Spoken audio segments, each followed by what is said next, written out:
For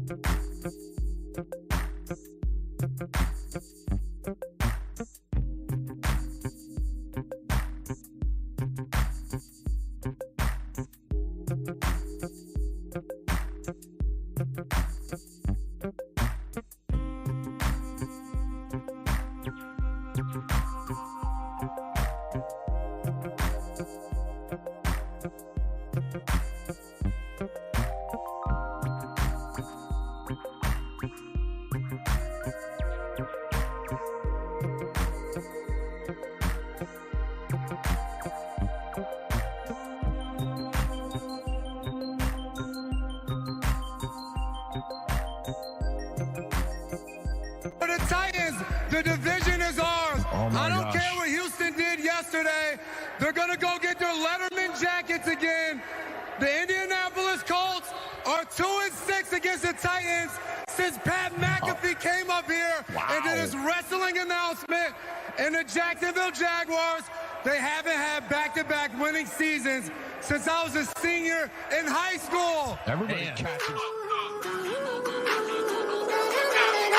I don't wanna hear any more small talk. Off that short pier, take a long walk. My style ain't free cause it ain't off top. I'm at your throat, go get a cough drop. I don't wanna hear any more small talk. Off that short pier, take a long walk. My style ain't free cause it ain't off top. I'm at your throat, go get a cough drop. It's kush. I love me too much and your brain turn to mush. Fall flat on your tush. You couldn't handle the product I push. I guess I'm just used to it, I just do it. Like Nike swoosh, none of that Reggie Bush. Cause I'm top shelf, I ain't got wealth. But I'm on my grind like park rails. I'd sell the shoes right off my 2 feet, then add one, that's a yard sale. Got dumb bars that be smarter than Harvard, Yale. Take your pictures elsewhere, you wanna be TMZ, I wanna be VIP. Quit pandering, I'm not answering, cause I don't wanna hear any more small talk. Off that short pier, take a long walk. My style ain't free cause it ain't off top. I'm at your throat, go get a cough drop. I don't wanna hear any more small talk. Off that short pier, take a long walk. My style ain't free cause it ain't off top. I'm at your throat, go get a cough drop. All of that bark and no bite, that's alright. Not everyone can be the big dog. Take a walk, kick rocks, can't keep me out cause I pick locks. They hearing me knocking, I'll never be stopping. I keep this shit popping like lip gloss. Get me pissed off and the whole squad point the red dots. Something like chicken pox, give me all what you got like it raw, shimmy y'all. Feeling like Tony Hawk, never stop, let it rock, better not get involved. Running a marathon and you a tortoise. This my world, you a tourist. Fuck with the bullet, you get in the horns, I'm a tourist. I don't wanna hear any more small talk. Off that short pier, take a long walk. My style ain't free cause it ain't off top. I'm at your throat, go get a cough drop. I don't wanna hear any more small talk. Off that short pier, take a long walk. My style ain't free cause it ain't off top. I'm at your throat, go get a cough drop.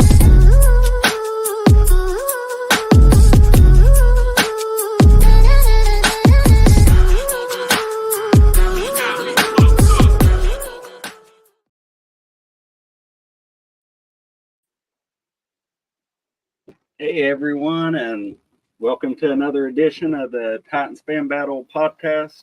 As always, brought to you by Fan Battle Sports. So come check us out, fanbattlesports.com. Latest news, articles, opinions on all your favorite teams. And as always, remember to like, share, follow, subscribe, comment. And as always, I'm joined with my co-host here, Casey. You want to say hey to everybody?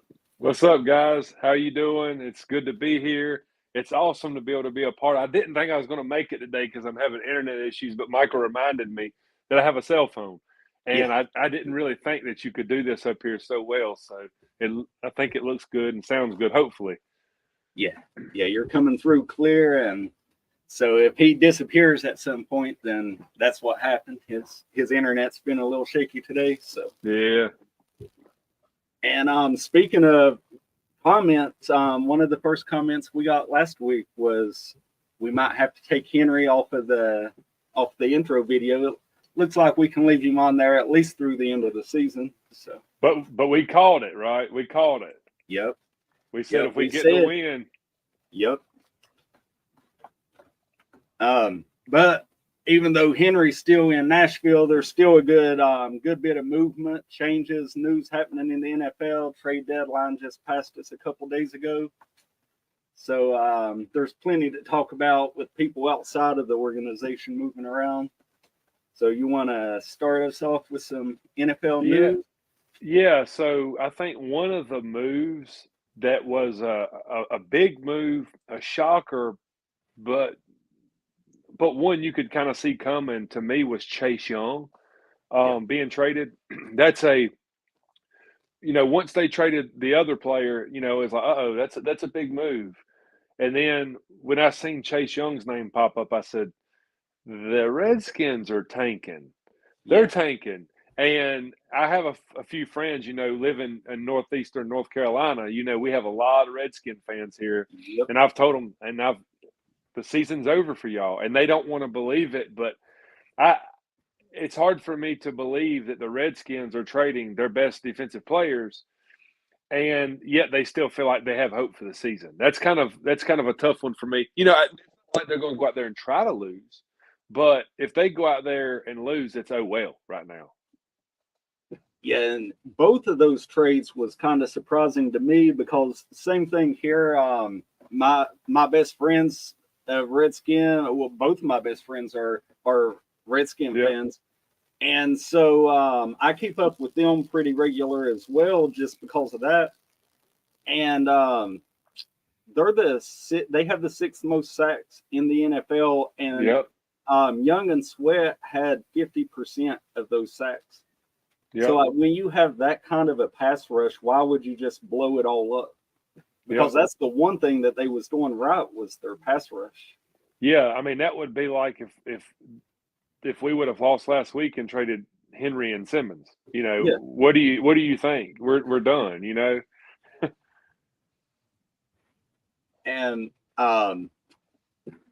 another thing that happened at halftime of the Titans game, and is they say going to continue into this week, is the Titans defense apparently cost Desmond Ridder his job. So Arthur Smith announced he's the backup this week. So I seen that. That's crazy. And he was completing a decent amount of his passes. I mean, he was 8 of 12, 66%, not a bad percentage, but only 5.8 yards per attempt, which isn't going to get it done. 71 yards in the first half with 5 sacks. Right. And I've always thought I liked Heineke when he was with Washington. I've always thought he was the better quarterback anyway. I did too. Whenever they got rid of Heineke, I said they made a mistake. I like Heineke. I think Heineke's a pretty good player, and I remember that year he played for them in the playoffs.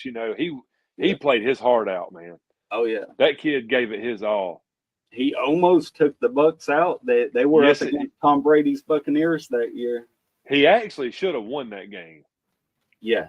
Yeah, it was really the Bucs got some calls that helped them out a whole lot. And they give the Cowboys and even the Commanders, they give them a lot of grief for being a badly run organization, for being dysfunctional. What about the Raiders blowing up their front office again? They fired their GM and their head coach. It's funny. The other day, right before that game, they were showing. I seen their owner on the sideline, and he's standing there, and they show it, and they pan it. They put up there, the man Davis, and they started showing. And for some reason, I was thinking they better win today because he don't play. He's not. Y'all got rid of Carr. And Carr's not doing that great either. But y'all done this big rebuild, and you've got Devontae Adams and Crosby, and you guys should be winning football games. And when I seen him on the sideline, it made me think something's gonna happen if they lose. Oh yeah. Yeah, and I mean it was Mark Davis's dad, Al Davis, coined the phrase "just win, baby." And when you're not winning and the Raiders ain't keeping you around for too long. Yeah, Davis ain't playing. Nah. And he reminds me of the Adams. old Bud Adams. Oh, what's that? I said he reminds me of the old Bud Adams. Oh yeah. Flipping the double bird from the owner's box. Devontae Adams, they've been showing a lot of shots of him on the sidelines, and he's just sitting there with his head between his knees. He looks like Cam Newton with the towel on his head pouting. Yeah, I'm honestly, to be honest with you, I'm actually shocked that they did not make some deals in the trades. That Yeah. I was actually expecting Devontae Adams to be traded, and it didn't happen. So that one kind of shocked me. Yeah, there was some strong rumors on Adams getting traded, Yep. and just nothing came of it. But they blew up the front office instead of the locker room, I guess. Yeah.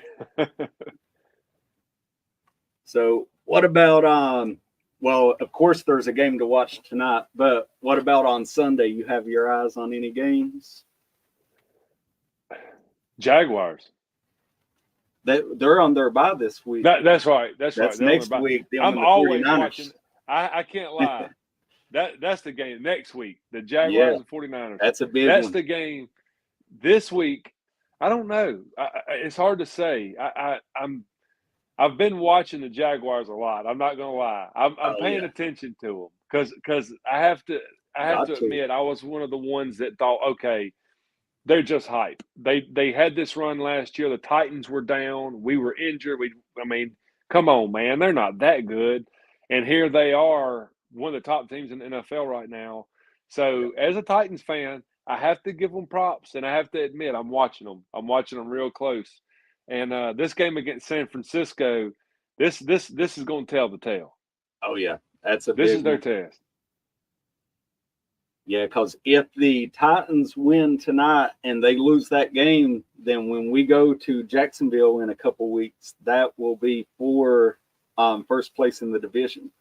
Yep. And Because and they'll San be one game ahead Francisco, of in San Francisco, they've lost, 3 straight. and yeah, and so they're coming with a vengeance. They're not going to be Oh playing. yeah, That team's after a bye, they're not going to be playing around. no.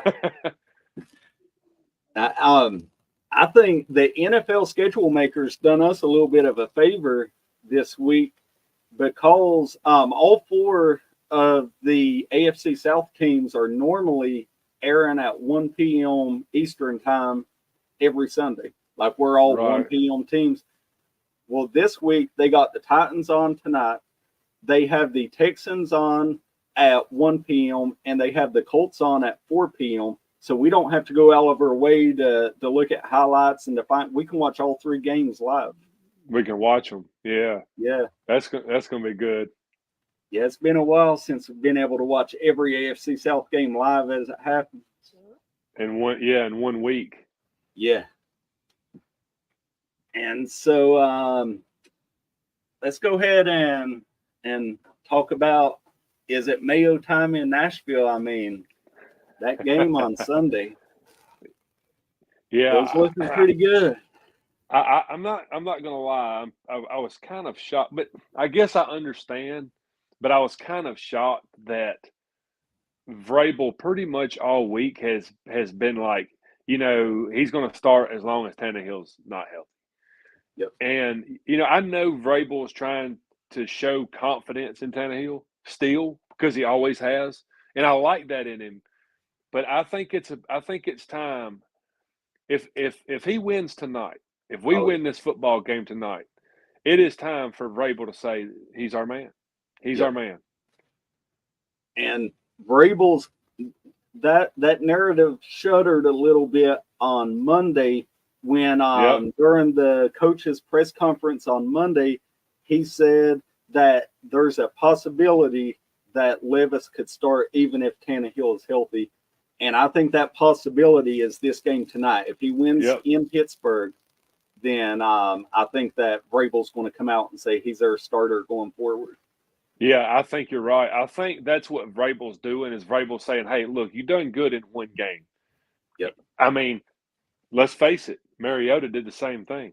Yep. And you can't it's easy for a guy to come in there with a lot of energy that Levis don't know NFL yet. Once he gets out there and he gets a team, like hopefully not tonight, but once he gets one of them guys that's going to come after him, and he knows that guy's pestering me all night, it changes the way that you play a football game. And he hasn't experienced that just yet. Granted, those guys were in his grill last week. Oh yeah. They were.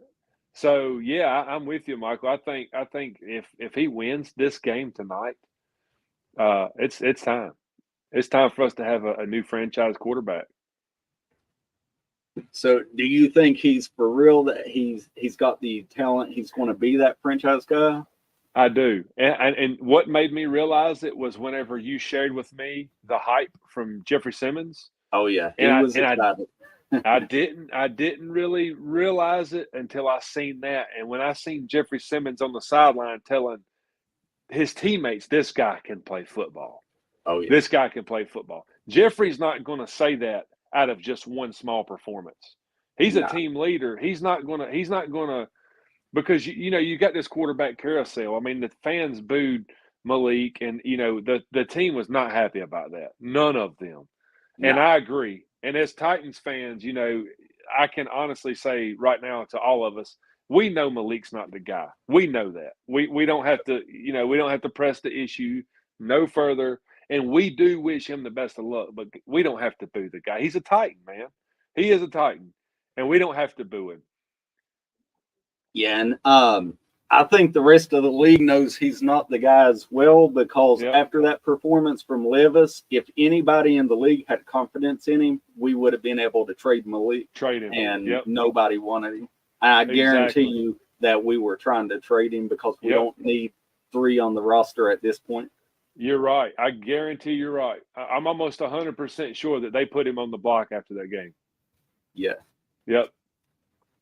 Yeah, and I agree with you. I think Levis, I think he can be the guy. And going past his play on the field, just a few things that after rewatching the game and caught my eye. First, he called at least 5 audibles in that game. Right. And that tells me that he knows the playbook inside and out, and he's reading the defense for Tim Kelly to give him the authority to call audibles in his first start. I mean, he's got the mind to be the franchise guy. He's not going to get flustered and confused out there. Yeah, and the thing about that is, we were talking about it the other day, and I don't know that we've ever opened up a playbook to a rookie quarterback like that. No, I don't think so. And so here's what's really crazy. If you really think about it, Tim Kelly is a first-year offensive coordinator. And for him to open up the playbook to a rookie quarterback is putting his job on the line. I mean, that's him saying, I trust this guy enough that he's smart enough to go out there and choose the right plays when he needs to. And I think for everybody watching, you might want to watch out, because a guy's not going to put his job on the line opening up a playbook to a rookie quarterback like that. If it just ain't gonna happen. If it would have went south really hard, really fast, then Vrabel would have been like, "What's the deal, bro? Why'd you do that?" Yeah, and another thing, Tim Kelly, he said that we did not shorten the playbook like Levis had the entire playbook at his disposal. And knowing that he had the entire playbook, I saw it from 3 or 4 people on X, so I don't know who to give the credit to on that.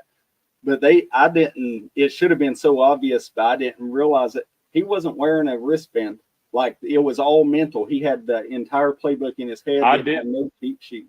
I didn't think about that either, but that's crazy. That is crazy. And he was getting out of the huddle with 18, 20 seconds on the play clock, which means not only did he have it in his head, he was communicating it quick, concise, getting up there, reading the defense. He was making adjustments to the offensive line protection, which that's normally a center's job if you don't trust your quarterback. I mean, everything says that they fully trust this guy with the offense. Right. And I'm going to tell you something else, another point, since we're talking about him. Not to prolong this, but a point that Michael has brought up to me this week, and a lot of Titans fans were wanting to trade. Of course we did. We wanted to trade either Ryan Tannehill or Malik Willis. But Michael brought up a point that made me actually not want to trade Ryan Tannehill, And that was when you seen the way that Ryan Tannehill was treating Will Levis on the sideline. That keeping Ryan Tannehill may be one of the smartest things we've ever done. Yeah. He's worth 25. Was he 25 million this year? Yeah, I think something like that. And something there, crazy. I think there's actually some more. He's one of the top 5 paid quarterbacks in the NFL this year. I think it could be up like 27 or something like Yeah, that. Ain't something like crazy. But to me, it's already on our cap hit. So yeah, why not keep him? And he's worth 25 million if he can help teach Will Levis as Will Levis is leading this team. And I think Ryan Tannehill is a guy that'll do it because he knows this position. He's been in this position many times in Miami. He was in this position behind Marcus Mariota here. I think Ryan Tannehill's like, hey, look, I'm getting older. I understand. I'm hurt. You know, this guy's young. He's come in. They've picked him up to be the franchise. And to have that man on the sideline, and you made another great point, they both have the same style. They have the same build. They have the same type of game style. So I'm actually happy that we didn't trade Ryan Tannehill. And I know a lot of Titans fans are going to, boo-hoo that. But the more I think about it, the more I'm like, hey, if you're paying him as a coach right now. Yeah, and I agree with you because Levis, he's got the skill set of 2019, 2020 Ryan Tannehill. So who better to teach him than the man himself? Exactly. So let him develop him, let him mentor him, let him get him up to speed. We're paying him plenty of money, so there's no reason that he shouldn't be willing to take that role with us. And you're right. And then what that does is it doesn't have us send Tannehill somewhere just to send him. Then Tannehill at the end of the year can go sign with who he wants to. Yep. So, that it's doing Tannehill a favor too. And I think we owe it to him. Tannehill's been the best quarterback we've had since Steve McNair. Yeah. So, I mean, let's face it, he really has. So and the Titans history, he's number 2 behind Steve McNair ever as a Titan. Yep. And I think the more I thought about it, I'm like, Michael's right, bro. That not trading him was a smart move. It was a smart move. And with that downfield passing that Will Levis brought us, I mean, the king thrived. Man, incredible. I don't know how many times that I've watched, Michael, the throw where he was backpedaling. The NWI touchdown. The NWI touchdown. The ball went 75 plus yards in the air. Backpedaling. And people, I've seen even, Colts and Jaguars and Texans fans say, hey, that's impressive.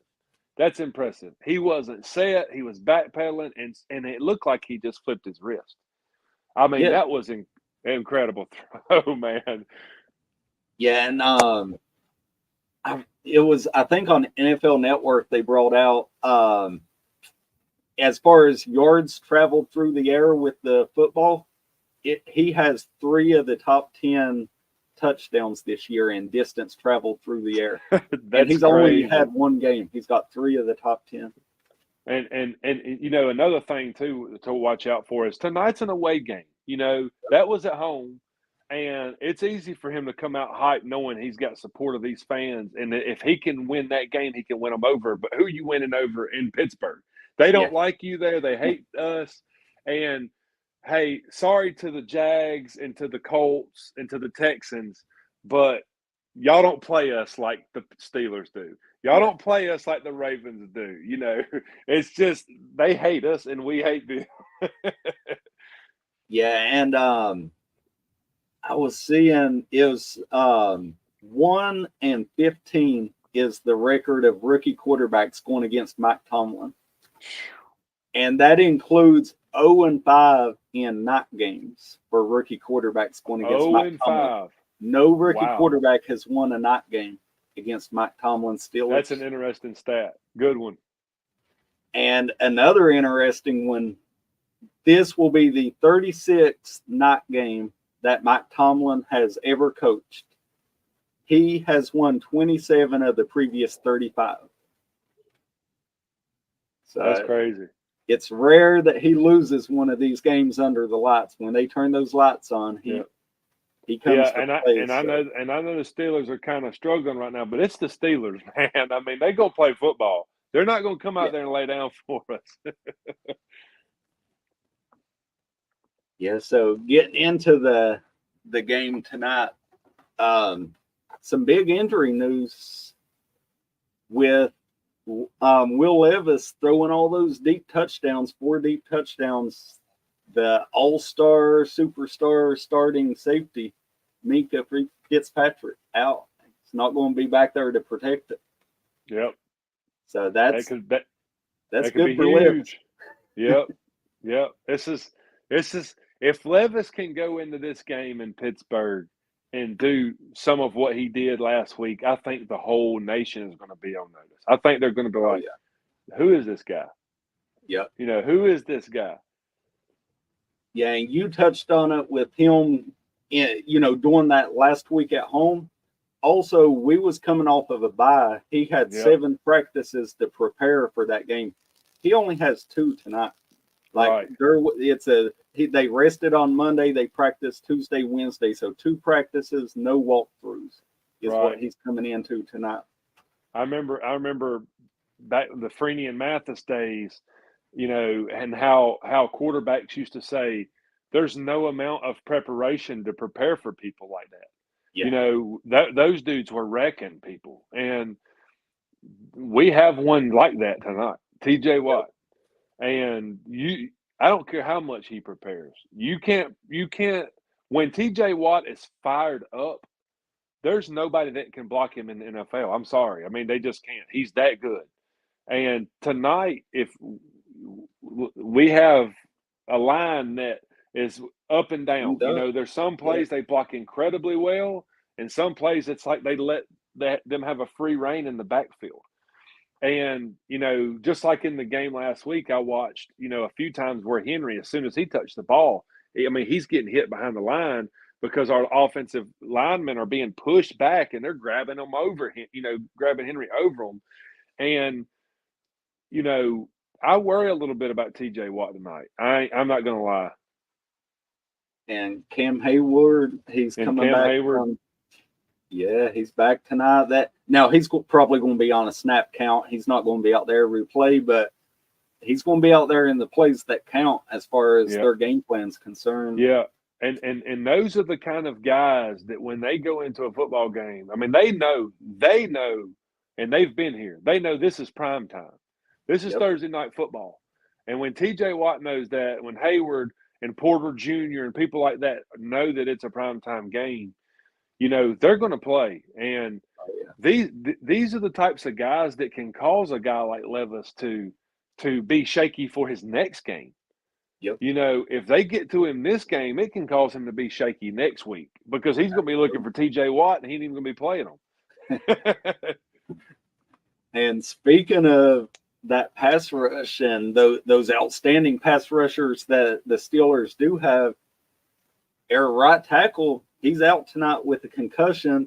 And so Andre Dillard, who we just benched for not being good enough in pass protection, is going to be the starting left tackle protecting the rookie's blind side. With these guys coming downhill on it.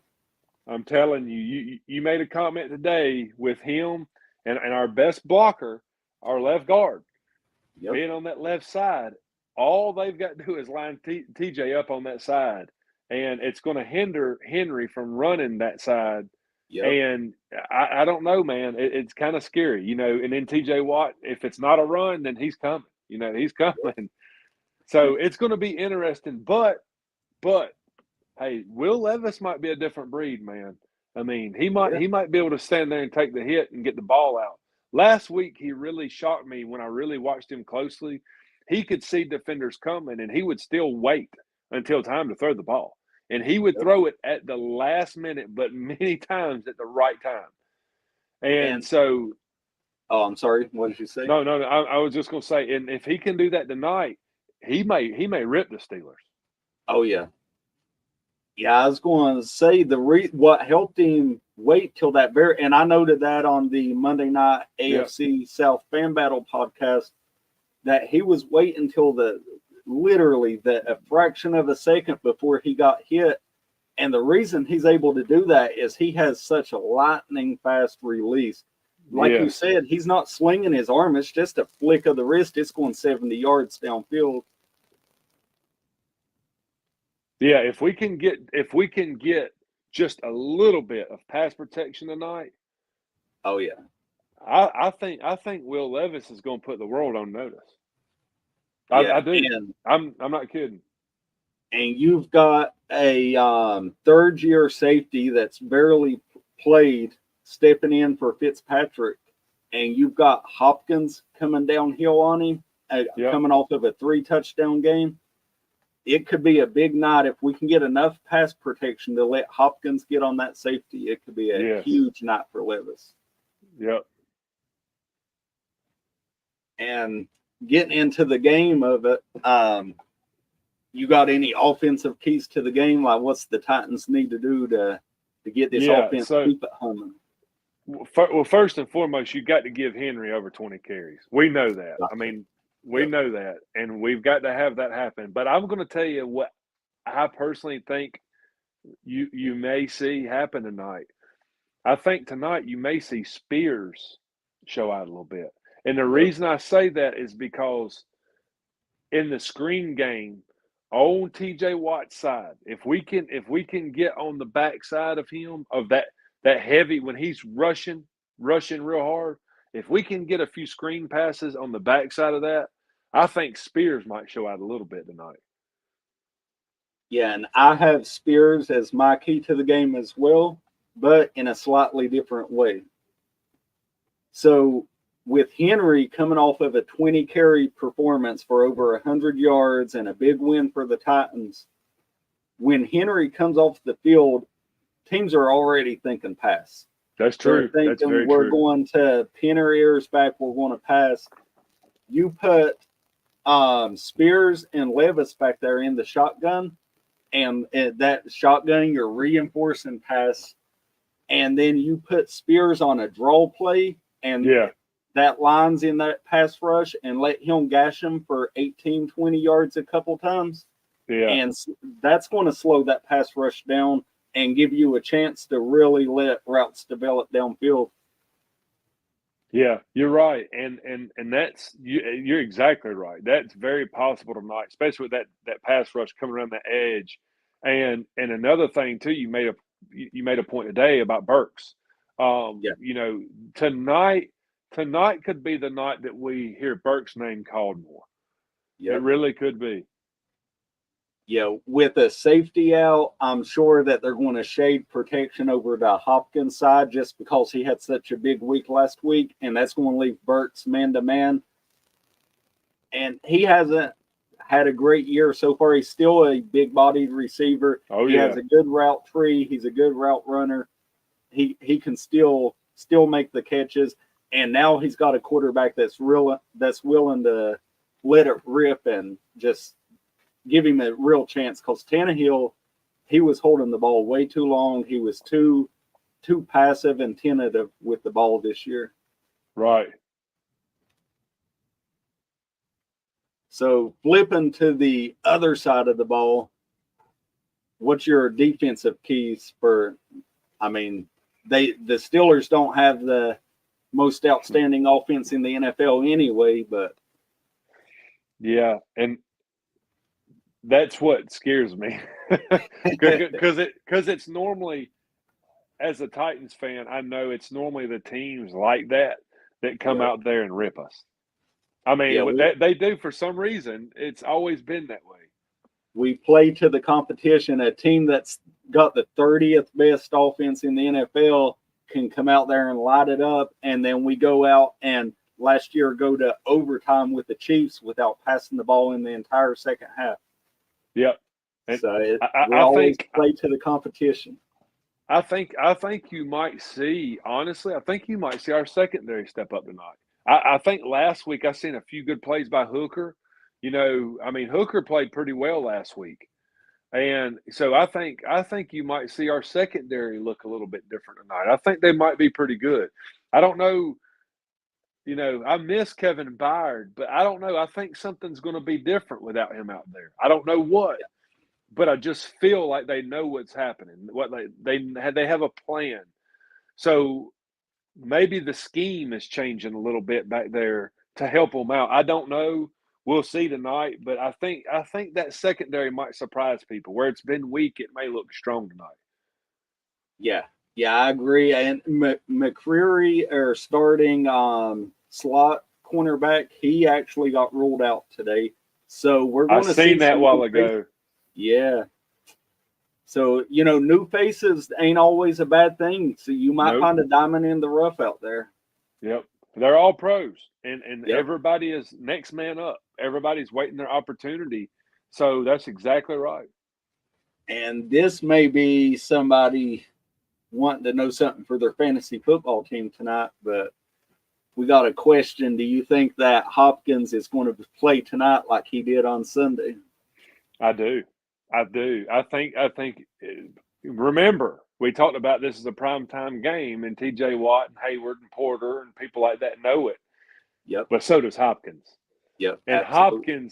Hopkins has a chip on his shoulder, and he's showing it. And I think tonight could be a night where Hopkins shows the world again, hey, y'all should have picked me up. So if this is a fantasy question, I'd say you better play Hopkins. Yeah, and I'll put my hand up and admit Hopkins was on my fantasy team's bench last week, and I missed all those great points.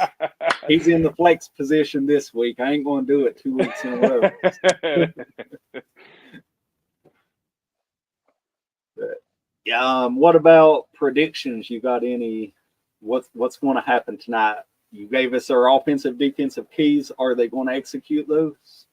Yeah, it's. I think it's going to be a pretty snug game. And I'm going to do something I normally don't do. I don't normally predict the Titans to score many points. Yeah. I really think tonight it's going to be a 28 or more. Titans. 28 or more points. And we're going to win, and I think the Steelers are going to have 21 or under. It's hard for me to pick the exact score, but I'm going to guess that way. I'm going to say Titans 28 or above, which I never do, and Steelers 21 or under.